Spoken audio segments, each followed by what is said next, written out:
Every task we ask artificial intelligence to perform right now relies entirely on traditional electron-based hardware. But pushing massive amounts of electrons through copper wiring creates physical friction. That friction generates severe electrical resistance and unsustainable amounts of heat. This chart compares power draw of historical chips against the upcoming NVIDIA Vera Rubin architecture. A single component demands an anomalous 2,300 watts. Multiply that spike across thousands of units, and the compounding heat density reaches the hard physical limits of modern cooling systems. If the industry cannot find an alternative physical medium to electricity, it will literally melt down its own infrastructure.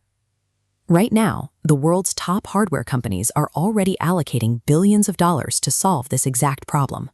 This financial map tracks corporate capital allocation, showing a $4 billion commitment flowing from NVIDIA into optical computing research. That investment branches into the supply chain, with $300 million allocated to Corning to boost optical fiber production. Marvell is executing a similar strategy, absorbing the optical networking startup Celestial AI to secure their own scale-up connectivity. Meanwhile, venture capital is flooding into dedicated optical startups like Lightmatter, expanding their valuations to unicorn status. When competitors and investors coordinate capital at this scale, it points to a specific shared conclusion: electricity is obsolete for the next generation of AI. What you are looking at in this image is the physical alternative, a patterned silicon wafer designed for silicon photonics. Instead of forcing electrons through copper wire, silicon photonics transmits data using photons, particles of light.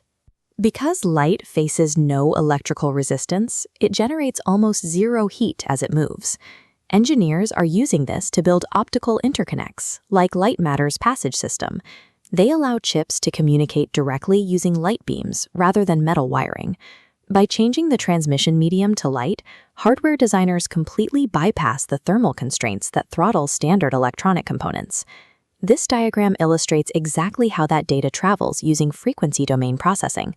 A single beam of white light splits into multiple distinct colors or frequencies, allowing them to carry information through the exact same space without interfering with one another. Because these colored streams can move in parallel, the hardware can calculate massive neural network weights simultaneously side by side, rather than processing them in a sequential line. The physical results of processing in parallel are massive. Engineers are seeing a 100-fold increase in system bandwidth and a 90% drop in latency. When applied to AI inference tasks, early commercial pilots are reporting a 5 to 10 times reduction in total energy consumption.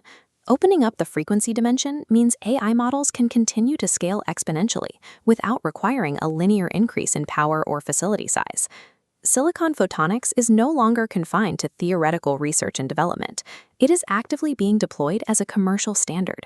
These new optical systems aren't built to replace the compute processors themselves. Instead, they act as the nervous system, providing high-speed connective tissue between all those existing processors. This wide view shows a modern computing facility restructuring its entire circular rack layout and cooling architecture specifically to accommodate this optical interconnect tissue. Removing the thermal bottleneck finally provides the physical headroom required to deploy vastly larger, continuous, agentic AI models that can process data and take actions around the clock. The initial spark of artificial intelligence required the raw force of electricity. Its continued survival and limitless scale will be illuminated in